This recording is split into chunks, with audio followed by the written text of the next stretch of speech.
کہ کپڑے سوکھے ہیں، بارش نہیں ہو رہی.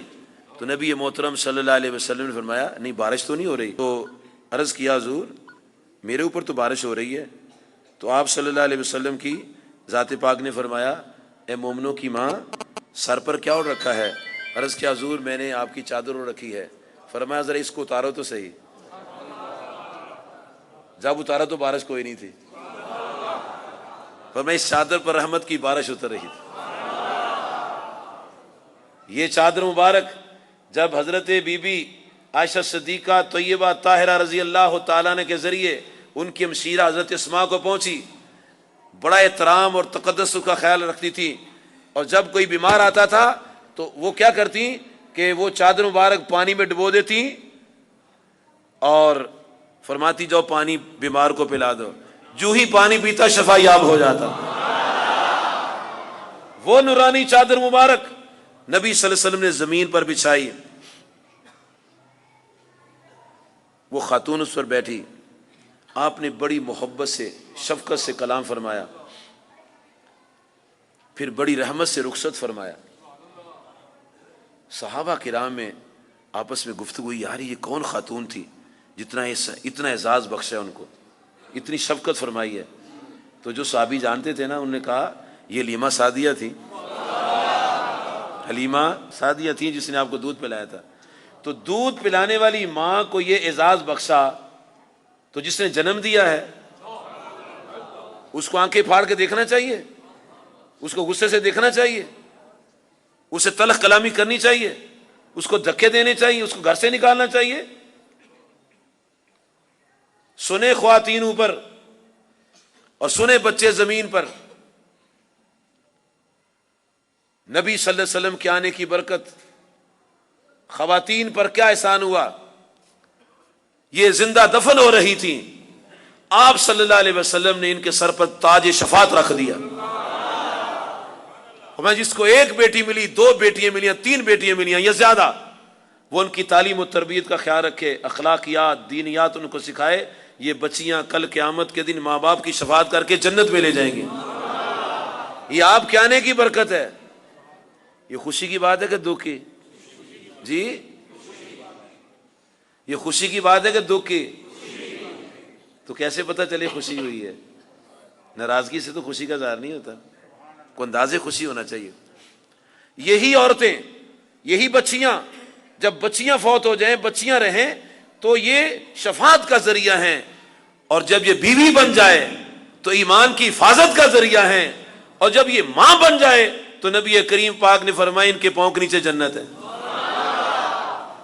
عورتوں کو تو زیادہ محفل میلاد کرانی چاہیے کہ ان کے حضور صلی اللہ علیہ وسلم کے آنے کی برکت سے ان کے مقام کو بلندی حاصل ہوگی.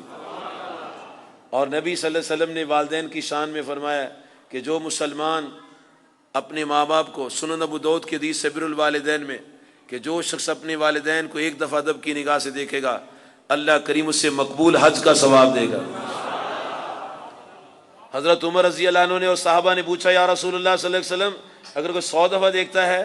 فرمایا میرے رب کے خزانے کم تو نہیں ہے، 100 دفعہ دیکھو 100 حج کا ثواب ملے گا. آپ بچوں کو جھڑکتے نہیں تھے، آپ بچوں کو جھڑکتے نہیں تھے. آج مساجد کے صدور، مساجد کے جنرل سکریٹری ہے جی اور خزانچی ہیں، بچہ آ جائے تو اس کو جھڑک کے نکال دیتے ہیں، دھکے مارتے ہیں. اور نبی صلی اللہ علیہ وسلم کی شان دیکھو، بچوں سے سلام کرتے ہیں. اور جب مسجد سے باہر نکلتے ہیں اور مدینہ منورہ کے خدام اپنے ان کے والدین، ان کے گھر والے ان کو ڈول دیتے ہیں کہ جاؤ نبی علیہ السلام سے عرض کرنا حضور اس میں اپنا ہاتھ تو ڈبو دو. تو وہ ڈول لے کر آتے ہیں اور آپ ان میں ہاتھ ڈبوتے ہیں، ہر ایک کے ڈول میں ہاتھ ڈبوتے ہیں. یہ نہیں دیکھتے یہ کون ہے، ایک جیسا سلوک کر رہے ہیں. یہاں تک کہ اگر شدت کی سردی ہوتی، یک پستہ پانی ہوتا تو پھر بھی آپ صلی اللہ علیہ وسلم پانی میں ہاتھ ڈبو دیتے، کسی کو مایوس نہ لوٹاتے. اور جب کوئی آپ سے مصافحہ کرتا، آپ سے ہاتھ ملاتا ہے جی، امام بخاری صاحب نے صحیح بخاری میں باب باندھا ہے 2 ہاتھوں سے مصافحہ کرنا. تو اب مصافحہ جب ہوتا نا تو آپ اپنا ہاتھ نہ کھینچتے جب تک وہ اپنا ہاتھ نہ ہٹاتا. ایک آدمی مسافہ کر رہے ہیں نا تو آپ اس کا ہاتھ پکڑے رکھتے. اگر آپ ہی چھوڑ دے تو پھر بنتا کیا؟ اگر آپ ہی اپنا ہاتھ کھینچ لیتے تو بنتا کیا؟ آپ اپنا ہاتھ نہیں کھینچتے تھے, ہاتھ کسی کا چھوڑتے نہیں تھے, وہ خود ہی اپنا ہاتھ کھینچتا تھا اور پھر اس کو تکتے رہتے تھے, اس پر نگاہ کرم فرماتے رہتے تھے. اور جب کسی سے بات, ہم تو بات کرتے ہیں نا, ہاں جی کیا بات ہے, نہیں آپ پورا پھر کے پوچھتے کیا بات, ایسی شفقت فرماتے, پورا رخ زیبا فرما کے اپنا پورا دیدار کراتے, گردن پھیر کے بات نہیں فرماتے تھے. ایسی شفقت فرماتے نبی صلی اللہ علیہ وسلم, ایسی رحمت فرماتے تھے. اور پھر لوگ کیوں نہ فدا ہوتے, ہر ایک سے تو مہربانی سے پیش آتے تھے. حدیثی میں آتا ہے ایک مہینہ دور آدمی ہوتا, پیدل سفر تھا اس وقت, یا گدے گھوڑے پر سواری پر آتے تھے, تو 1 میل دور تک ہوتے تو خیال ہوتا کہ میں امام الانبیاء سے ملنے جا رہا ہوں, تو دل میں رو پڑ جاتا. 1 میل دور سے ہی, مہینے کی مسافت دور سے ہی, اور جب قریب آتا حضور صلی اللہ علیہ وسلم ایسی شفقت فرماتے سارے غم ختم ہو جاتے. کبھی ہم آپ کی محبت کی باتیں سنے پڑے, اپنے اوپر ان کی امپلیمنٹیشن کریں, اطلاع کریں. جی ہمارے سب کی حالت یہی ہے, جب غصہ چڑھے تو شکل بدل جاتی ہے. غصہ چڑھے نا, گھر میں ہوتا ہے نا, غصہ چڑھ جاتا ہے تو شکل بدل جاتی ہے کہ نہیں بدلتی, ڈرونی شکل ہو جاتی ہے. اور کئی بندے اپنے بچوں کو شکل بگاڑ کے ڈراتے ہیں. دوستو اللہ نے اچھی بڑی شکل دی ہے تو اس کو بنا کے الٹی پلٹی اس کو ڈراتے ہیں. لیکن نبی صلی اللہ علیہ وسلم کو جب جلال آتا تھا, ہائے خائے خائے, تو چہرہ مبارک اور زیادہ چمکا کرتا تھا. پیشانی مبارک میں ایک رگ نمایاں ہوتی تھی, چہرہ سرخ ہوتا تھا سیب سے بھی پیارا, اور دل کرتا تھا ایسی حالت میں بھی دیکھتے چلے جاؤ.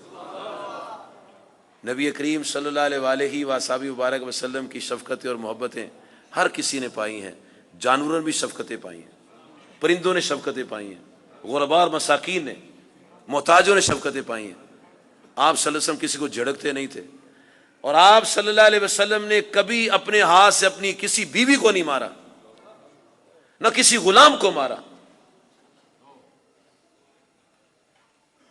باتیں کرنی اور سننی تو بڑی آسان ہے, باتیں منہ سے کرنی ہے, سننی کانوں سے ہیں, بڑا آسان ہے. لیکن ان پر عمل کرنا ہاتھ پاؤں سے ہے, یہ ذرا مشکل سا کام ہے. زبان بھی 2.5 تولے کی ہے, کان کا تو وزن ہی کوئی نہیں ہے, آنکھ بھی بے وزن ہے, وزن تو ہاتھ پاؤں والے ہیں, ان کے وزن ہے, ان سے کام کرنا.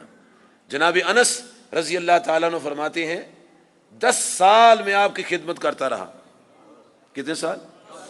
10 سال خدمت کرتا رہا, کبھی نبی صلی اللہ علیہ وسلم مجھے جھڑکا نہیں, کبھی نہ فرمایا اے انس یہ کیا کر دیا تو نے, ستیہ ناش کر دیا, کبھی نہ کہا یہ کیوں نہیں کیا, یہ کیوں کیا, کبھی نہ کہا. فرماتے ایک دن رسول کریم صلی اللہ علیہ وسلم نے مجھے کسی کام کے لیے بھیجا, تو میں جب کام کے لیے گیا نا تو باہر وہ کھیل ہو رہی تھی. اس دور میں بھی ایسے ہوتا تھا جیسے ہمارے ہوتا ہے, دائرہ بنا کے لوگ دیکھتے ہیں کوئی تماشا لگا ہوا ہے. تو جناب انس رضی اللہ عنہ وہیں کھڑے ہو گئے. 5 منٹ 10 منٹ آدھ گھنٹہ, گھنٹہ, سوا گھنٹہ, 1.5 گھنٹہ کھڑے رہے. رسول کریم صلی اللہ علیہ وسلم نے ہمیں نمونہ دینے کے لیے کہ اگر کوئی خادم باہر جائے اور دیر ہو جائے تو اس کو جا کے دیکھو. دیکھ تو گھر میں بھی رہے تھے, دیکھ تو گھر میں بھی رہے تھے, لیکن نمونہ بنانے کے لیے جا کر دیکھا. دیکھ تو آسمان کے پیچھے بھی رہے ہیں, لیکن وہاں جا کر دیکھا. نبی صلی اللہ علیہ وسلم یہ ایسا اس لیے کرتے تھے تاکہ ایسا کرنے کا نمونہ پیدا ہو جائے. آپ نماز پڑھایا کرتے تھے اور لوگ آپ سے گزارش کیا کرتے تھے. امام بخاری صاحب نے صحیح بخاری میں لکھا ہے جلد نمبر 2 صفحہ نمبر 1056, اور امام مسلم نے لکھا ہے جلد نمبر 2 صفحہ 359 میں لکھتے ہیں ایک بندے سے گناہ سرزد ہوا اور اس نے آپ صلی اللہ علیہ وسلم سے عرض کیا حضور مجھے حد لگا دیجئے, سزا دے دیجئے.